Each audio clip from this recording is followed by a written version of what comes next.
Hello guys, I am Kishan Bhavnani, CA final student. Today I am recording a video on standard on auditing in 315, that is SA 315, which will be important for an IPGC or an final student for both. So let's start. The name of the essay will be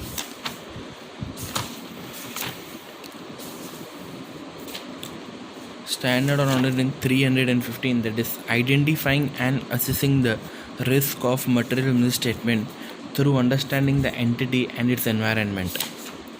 So basically थोड़ा बड़ा नाम है, that is identifying and assessing the risk of material misstatement through understanding the entity and its environment. नाम से start करेंगे. That is ऐसे ही बोल रहा है हमें एंटिटी के अंदर जो रिस्क है, एंटिटी के अंदर जो रिस्क है, that is a risk of material misstatement, हमें उससे पहले आइडेंटिफाई करना है. After identifying the risk we have to assess that risk. हम रिस्क को आइडेंटिफाई एंड असेस कैसे करेंगे? बाय और through understanding the entity and its environment. तो कहीं ना कहीं पूरे ऐसे के नाम में, स्टैंडर्ड ऑन ऑडिटिंग के नाम में ही पूरा ऐसे है अंदर. तो ये है करके कि पीछे से स्टार्ट करते हैं, like how to understand the entity and how to understand the environment. That is entity को आप कैसे अंडरस्टैंड करोगे, एंटिटी को आप एंड उसके एनवायरनमेंट को अंडरस्टैंड ऐसे करोगे लाइक एंटिटी कौन से इंडस्ट्री में ऑपरेट करता है या एंटिटी का नेचर ऑफ बिजनेस क्या है, आप सबसे पहले वो अंडरस्टैंड करोगे. Like for example entity is in the business of a hotel industry. हमारा जो क्लाइंट है वो होटल इंडस्ट्री में फॉल करता है या होटल का बिजनेस करता है. तो वो जो काम करता है वो होटल इंडस्ट्री में करता है. उसकी रेगुलेटरी बॉडी कौन है? लाइक फॉर एग्जांपल अगर बैंक है तो उसकी रेगुलेटरी बॉडी RBI होती है. कंपनी है तो कंपनीज एक्ट होता है. तो सपोज़ अगर हमारी होटल जो है वो कंपनी के फॉर्मेट में फॉर्म की हुई है तो उसकी रेगुलेटरी बॉडी कौन है? बेसिकली हमें ये जानना है कि एंटिटी का रेगुलेटरी एनवायरनमेंट क्या है, वो कौन से एनवायरनमेंट, कौन से मार्केट में वो काम कर रही है, एंड उसका नेचर ऑफ बिजनेस क्या है. तो हम यही एग्जांपल कंटिन्यू करेंगे. द एंटिटी, हमारा जो क्लाइंट है वो होटल इंडस्ट्री में काम करता है. तो आप बेसिकली एंटिटी को अंडरस्टैंड कैसे करोगे?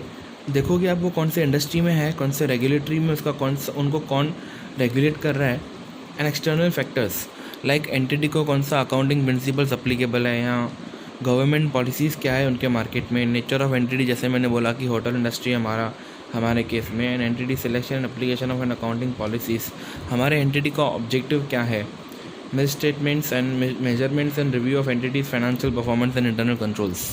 अब ये सब करके एंटिटी के एनवायरनमेंट को असेस कर सकते हो. उसके बाद आता है risk of material misstatement. What is an risk of material misstatement? हमने पीछे से स्टार्ट किया है. That is identifying and assessing the risk of material misstatement through understand the entity and its environment. हमने देखा कि हमारा एंटिटी जो है वो होटल इंडस्ट्री में काम कर रहा है. फॉर एग्जांपल उसका नेचर ऑफ बिजनेस जो है वो होटल का बिजनेस कर रहा है. हमने देख लिया कि उसको रेगुलेट कौन कर रहा है. अभी हम पीछे से अगर और आगे आएंगे, अगर हम पीछे से और देखेंगे तो उसका है risk of material misstatement. What is risk of material misstatement? Risk of material misstatement जो है ना, बेसिकली ये दो रिस्क का प्रोडक्टिविटी है. लाइक दो रिस्क को मल्टीप्लाई करेंगे तो रिस्क ऑफ मटेरियल मिसस्टेटमेंट होता है. इसे हम शॉर्ट फॉर्म में ROMM भी बोल सकते हैं. That is risk of material misstatement. इसमें कौन से दो रिस्क इन्वॉल्व होते हैं? जो दो रिस्क मिला के हम उनको ROMM बोलते हैं. That risk will be the inherent risk and control risk. इन दोनों को मिला के बनता है ROMM, that is risk of material misstatement. अभी सेपरेटली अगर हम समझेंगे कि इनहेरेंट रिस्क क्या होता है एंड कंट्रोल रिस्क क्या होता है, एग्जांपल अगर मैं दूं तो देखो, इनहेरेंट रिस्क ऐसा होता है आप चाह के भी उसको आप उसको थोड़ा बहुत कंट्रोल कर सकते हो, but you can't avoid that risk totally. आप उसको टोटल अवॉइड नहीं कर सकते हो, वो इनहेरेंट है, नेचर ही. एग्जांपल दूं अगर मैं, तो मैंने जो एग्जांपल लिया पहले कि हमारा जो एंटिटी है वो होटल इंडस्ट्री में काम कर रहा है. होटल इंडस्ट्री में बेसिकली इनहेरेंट रिस्क क्या फाइंड आउट करेंगे हम? जैसे कि होटल इंडस्ट्री में जो फूड है, मतलब जो फूड आइटम्स है या इन्वेंट्री है, वो थेफ्ट होने का बहुत ज़्यादा चांसेस होता है. वो चोरी हो जाता है या उनका वाइल प्रिपेयरिंग द फूड जो वेस्ट हो जाता है. अभी ये जो है वो इनहेरेंट रिस्क है. ये तो जस्ट मैं एक एग्जांपल ले रहा हूँ. इनहेरेंट रिस्क को बेसिकली हम अवॉइड नहीं कर सकते, जो एंटिटी के नेचर में ही होता है कि एंटिटी ये नेचर ऑफ बिजनेस में इन्वॉल्व है, ये नेचर ऑफ बिजनेस में इन्वॉल्व है, तो ये बिजनेस में तो ये रिस्क है ही, दैट इज़ इनहेरेंट रिस्क। उसके बाद आता है that is control risk. Control risk क्या होता है? The control risk will B, अगर मैं एग्जांपल दूं, लाइक समझो कंट्रोल रिस्क बेसिकली एंटिटी जब कंट्रोल डिफाइन करता है ना अपने एंटिटी में, या इंटरनल कंट्रोल डिज़ाइन करता है, तो उनका ऑब्जेक्टिव क्या रहता है कि एक ट्रांजैक्शन है, सपोज समझो, वो ट्रांजैक्शन को कोई भी एक ही बंदा फ्रॉम स्टार्ट टू एंड पूरा एक ही बंदा कंट्रोल नहीं करना चाहिए। क्या होगा ना, एक ही बंदा कंट्रोल करेगा ना अगर from initiation of the transaction till the conclusion of the transaction, तो उसके फ्रॉड करने के चांसेस बढ़ जाएंगे। तो उसके फ्रॉड करने के चांसेस जो है वो बढ़ जाएंगे। तो इसके लिए एंटिटी इंटरनल कंट्रोल कैसे डिज़ाइन करता है? एंटिटी इंटरनल कंट्रोल डिज़ाइन करता है पूरा जो अथॉरिटी है एक ट्रांजैक्शन का, नंबर ऑफ पीपल्स, लाइक एक से ज़्यादा पीपल में वो अपना अथॉरिटी ट्रांजैक्शन करने का डेलीगेट कर देता है। मैं एग्जांपल देता हूँ आपको मॉल का। लाइक मॉल में आपको सेल्स, मतलब आपको सैंपल कोई और दिखाता है, आपका बिलिंग कोई और करता है, पेमेंट आप बिलिंग काउंटर पे करते हो, एंड जब आप एग्जिट होते हो तो आपका इनवॉइस चेक होता है। आप समझो अगर सपोज ये पूरी की पूरी ट्रांजैक्शन अगर एक ही बंदे को दी होती, लाइक समझो एक ही बंदा आपको सैंपल्स दिखा रहा है, वही आपका आके बिल बना रहा है काउंटर पे आके, और वही आपको बाहर गेट तक छोड़ने भी आ रहा है, बाहर जो सिक्योरिटी गार्ड होता है वो नहीं है, वही आपका बिल चेक कर रहा है, मतलब जो सैंपल दिखा रहा है वही बिलिंग कर रहा है, वही बिल चेक कर रहा है। अभी सपोज समझो वो आपका कोई पहचान वाला बंदा निकला, आपने समझो 10 चीज़ क्यूब्स बाय किए हैं, चीज़ क्यूब्स बाय किए 10, अभी उसको वो 8 दिखाने हैं कि आपने 80 बाय किए है, 2 का उसको लॉस करना है अपने कंपनी को, या उसको चोरी करना है। तो ऐसे पॉसिबल है एक ही बंदे के लिए। जैसे आपने 10 चीज़ खरीदी, वो बिल बनाएगा 8 का, और जब वो बाहर चेक भी खुद ही कर रहा है तो कोई प्रॉब्लम ही नहीं है। ये हो गया weakness in the internal control, because यहाँ पे क्या हो गया, एक ही बंदा पूरी की पूरी ट्रांजैक्शन को कंट्रोल कर रहा है from its initiation to the conclusion. तो ऐसा नहीं होना चाहिए। बेसिकली कंट्रोल रिस्क जो होता है उसमें जो रिस्पॉन्सिबिलिटी है वो टोटली डिविजिबल होता है, डिवाइडेड होता है। लाइक एक अलग बंदा सैंपल दिखाएगा, अलग बंदा इन्वॉइसिंग करेगा, एंड एक और बंदा उसका चेकिंग करेगा, तब जाके कंट्रोल जो है एंटिटी में वो स्ट्रॉन्ग बनते हैं।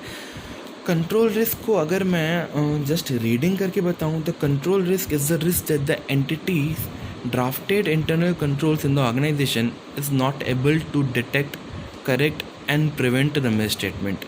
लाइक एंटिटी ने जो ऑलरेडी अपने कंपनी में इंटरनल कंट्रोल्स डिज़ाइन कर रखे हैं, वो जो internal control already implemented existing internal controls है, वो एंटिटी में जो मिस स्टेटमेंट्स हो रहे हैं उनको ना कंट्रोल कर पा रहे हैं, ना प्रिवेंट कर पा रहे हैं, ना डिटेक्ट कर पा रहे हैं। तो यहाँ पे लैक आता है, दैट इज़ कंट्रोल रिस्क। तो इनहेरेंट रिस्क मैंने आपको बताया, कंट्रोल मैंने बताया, इन दोनों को मिला के बनता है ROMM, that is risk of material misstatement, ROMM। उसके बाद जो तीसरा रिस्क आता है, that risk will be the detection risk. Detection risk जो है मैं आपको सिंपली बता रहा हूँ, वो ऑडिटर के हाथ में होता है, हमारे हाथ में होता है, हम ऑडिट करते हैं। डिटेक्शन रिस्क क्या होता है, आपको डिटेक्शन रिस्क मैक्सिमम ट्राई करके बहुत कम रखना होता है। कम क्यों रखना होता है? जो एंटिटी में ROMM ज़्यादा है, रिस्क ऑफ मटेरियल मिसस्टेटमेंट ज़्यादा है, इसका मतलब ये है कि वो एंटिटी के inherent controls and control risk, inherent risk and control risk दोनों एंटिटी में ज़्यादा है। तो वहाँ पे ऑडिटर को कोशिश करके जो डिटेक्शन रिस्क है वो कम रखना होता है। अभी ऑडिटर का डिटेक्शन रिस्क होता क्या है? The detection risk in technical terms you can say a detection risk is a risk that after applying the audit procedures, हमारे ऑडिट प्रोसीजर्स अप्लाई करने के बाद भी हमारे हाथों से कोई मिसस्टेटमेंट छूट जाना हो। देखो, हमने ये तो डिसाइड कर लिया कि एंटिटी में इनहेरेंट रिस्क भी ज़्यादा है, कंट्रोल रिस्क भी ज़्यादा है। डिटेक्शन रिस्क ज़्यादा कैसे होगा या हम उसको कम कैसे करेंगे? कम क्यों करेंगे? ताकि जो ओवरऑल ऑडिट रिस्क है, ओवरऑल ऑडिट रिस्क क्या होता है? Overall audit risk will B inherent risk, control risk, detection risk, तीनों का मल्टीप्लिकेशन होता है will be the overall audit risk. अगर मेरे हाथ में कुछ है कंट्रोल करना, ऑडिटर के हाथ में, तो ऑडिटर के हाथ में ना ही एंटिटी के इंटरनल कंट्रोल्स है, ना ही एंटिटी का इनहेरेंट कंट्रोल है। एंटिटी का इनहेरेंट रिस्क तो कोई भी नहीं चेंज कर सकता, बिकॉज वो नेचर ऑफ बिजनेस में इन्वॉल्व होता है। बात रही कंट्रोल की, तो वो एंटिटी के हाथ में होती है, because controlling designing and implementing of an internal control with the primary responsibility of an management. तो ऑडिटर के हाथ में कुछ रह जाता है तो वो डिटेक्शन रिस्क रह जाता है। डिटेक्शन रिस्क क्या होता है मैंने बताया, वापस बता रहा हूँ। आपके after applying the audit procedures on the data, कोई ना कोई मिसस्टेटमेंट रह जाना, छूट जाना, आपसे डिटेक्ट ही नहीं हुआ। डिटेक्शन प्रोसीजर्स लगाने के बाद भी रिस्क डिटेक्ट नहीं हुआ, आपका मटेरियल मिसस्टेटमेंट डिटेक्ट नहीं हुआ, वो होता है डिटेक्शन रिस्क। अभी आपको बेसिकली ये सब डिसाइड करने के लिए ना क्या करना होगा, रिस्क असेसमेंट प्रोसीजर्स लगाने होते हैं। रिस्क असेसमेंट प्रोसीजर्स को इन सिंपल अगर मैं बताऊं तो आप रिस्क असेसमेंट प्रोसीजर कैसे इम्प्लीमेंट करोगे या उनमें कैसे काम करोगे। सबसे पहले आप तो एंटिटी के मैनेजमेंट से इंक्वायरी करोगे, उनसे इंक्वायरी के थ्रू आप एंटिटी का पूरा इन्फॉर्मेशन लोगे, उन्होंने कौन से सिस्टम्स जो है वो अपने एंटिटी में लगा के रखे, उसके रिगार्डिंग इन्फॉर्मेशन लोगे, उनके इंटरनल कंट्रोल, उनके इनहेरेंट रिस्क के बारे में उनसे भी जानोगे। तो बेसिकली आप पहले इंक्वायरी करोगे, उसके बाद ये मैं आपको रिस्क असेसमेंट प्रोसीजर्स बता रहा हूँ। देखो, हमने आइडेंटिफाई भी कर लिया रिस्क को, अभी हम रिस्क को असेस कर रहे हैं। How we are going to assess the risk? By applying the risk assessment procedures. तो अभी हम रिस्क असेसमेंट प्रोसीजर्स डिस्कस कर रहे हैं। The risk assessment procedures will be, मैं आपको वही बता रहा हूँ, इंक्वायरी ऑफ द मैनेजमेंट से आप इंक्वायरी करो, और दोस्त चार्ज विद गवर्नेंस आप इनसे इंक्वायरी करो, उनसे इन्फॉर्मेशन लेने की कोशिश करो, ऑब्जर्वेशन करो, ऑब्जर्वेशन और इंस्पेक्शन करो। ऑब्जर्वेशन बोले तो अगर हम एंटिटी के बंदे कोई प्रोसीजर परफॉर्म कर रहे हैं, आप उन्हें इन बहुत ही कॉशियस माइंड से ऑब्जर्व करो कि यहाँ पे कोई कुछ लैकिंग तो नहीं है, कोई खामी तो नहीं है इनके ये प्रोसेस में, ऑब्जर्व करो। इंस्पेक्शन करो, आप खुद जाके पूरा जो प्रोसेस है उसको इंस्पेक्ट करो, डॉक्यूमेंटेशन चेक करो। लाइक मैंने जो मॉल का एग्जांपल दिया, जो सैम्पल्स दिखा रहा है उसको ऑब्जर्व करो। यहाँ पे आके जो इनवॉइस बना रहा है उसका इनवॉइसिंग ऑब्जर्व करो, प्रोसेस को कि प्रॉपर्ली इनवॉइस बनाया कि नहीं, लाइक सब आइटम्स उसमें इंक्लूड हुए कि नहीं। फिर सिक्योरिटी गार्ड का जाके उधर चेक करो कि हाँ उसने प्रॉपर्ली चेक किया, पूरा पेड है बिल एंड ऑल। वो होता है observation and inspection. Inquiry of others, आप अदर से भी इंक्वायरी कर सकते हो। लाइक बेसिकली आपको बहुत सारी इन्फॉर्मेशन, जो एंटिटी में अदर एम्प्लॉयज़ काम करते हैं जिनकी बेसिकली डेजिग्नेशन बहुत ज़्यादा बड़ी नहीं होती, पर उनके पास इन्फॉर्मेशन काफ़ी सारी होती है, तो आप उनसे भी इंक्वायरी करके इन्फॉर्मेशन कलेक्ट कर सकते हो। एंड एनालिटिकल प्रोसीजर हम ऐसे 520 में देखेंगे। बेसिकली उनका क्या होता है, एनालिटिकल प्रोसीजर में हम एंटिटी की इन्फॉर्मेशन को कंपेयर करते हैं, कंपेयर विद द बजटेड और compare with the standard information. Analytical procedure basically comparison होता है, इंडस्ट्री में बेस्ट कौन है उनसे कंपेयर करेंगे हम, या हमारा ही पहले स्टैंडर्ड्स क्या थे हमारे एंटिटी में, कंपनी में, वो उनसे कंपैरिजन करेंगे, वो एनालिटिकल प्रोसीजर्स होता है। तो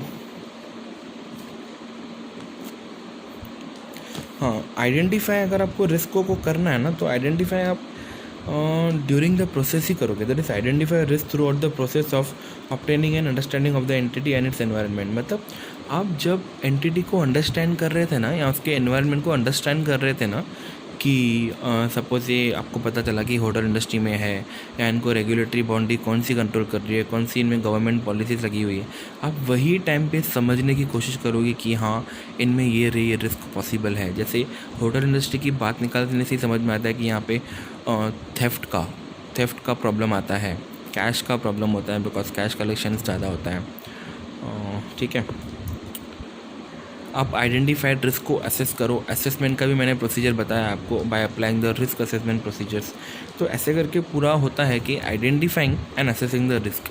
first identify the risk, then assess that risk, identifying and assessing the risk through understanding the entity को भी समझा हमने, एंड इट्स एनवायरनमेंट, कि वो कौन से एनवायरनमेंट में काम कर रहा है। Thank you. हाँ, अगर समझा है ना आपको वीडियो तो आगे शेयर करो ताकि मैक्सिमम, और ये वीडियो आईपीसीसी के लिए भी है तो उनको भी यूज़फुल हो सकता है। आप शेयर करो अगर आपको अच्छा लगा है तो, नहीं लगा है तो ठीक है, बाकी लाइक सब्सक्राइब अच्छा लगा है तो कर दो।